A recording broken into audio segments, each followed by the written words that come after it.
Every day I exercise. I make it a priority in my life, whether it's in the early morning or in the late evening. I try to get in some sort of cardiovascular exercise on a daily basis. At least 30 minutes. I sometimes kind of push it to about an hour. I recommend mixing things up. I used to do a lot of triathlons and marathons, and I find that if you mix it up, it keeps it from getting boring. I try to swim, bike, and run, and kind of combine those activities. And at least once or twice a week, I try to push myself to an anaerobic threshold because I think that increases cardiovascular fitness. If you don't push yourself, you're going to end up getting bored with the exercise and you won't see yourself improving. And so I kind of use my, my three-part system. The biochemical is sort of the things that I can talk about and do prescriptions for, things like antidepressants, anti-anxiety medications. But just as important, and sometimes even more important in a lot of people's cases, are the psychosocial and the biophysical.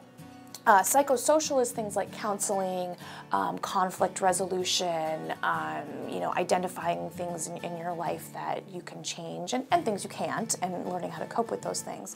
And then biophysical are sort of the self-care type of things, if you will. So getting regular exercise, making sure you're eating good, nutritious food and eating on a regular basis, and being mindful about what you put in your body. And also simple things like getting enough sleep every night, being careful about substances like alcohol or other things.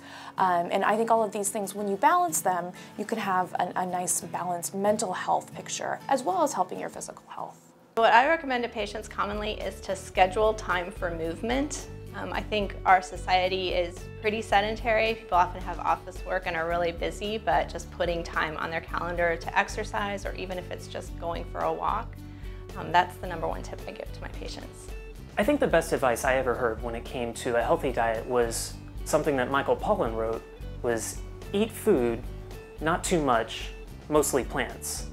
And I try to follow that in my own life, and one thing I do myself, and I try to tell my patients to do, is work on shopping on the outside of the grocery store.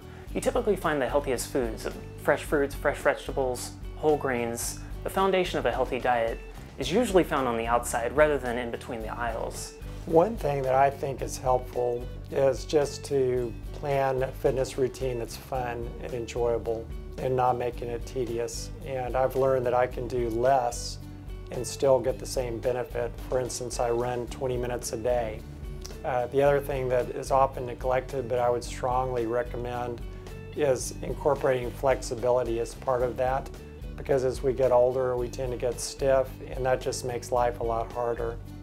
But so essentially 4 elements that I try to look at: good nutrition, aerobic exercise, flexibility, and then strength.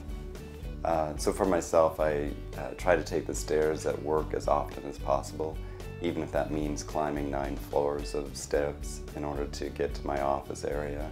I try to do that every morning, and I try to avoid taking the elevator, unless just in the interest of time I'm forced to do that. And then I try to walk as far as possible and go the extra distance, even if there's a shorter route, in order to increase the number of steps per day. So I'd encourage people to be as active as possible in their lifestyle, whether it's my patients or myself.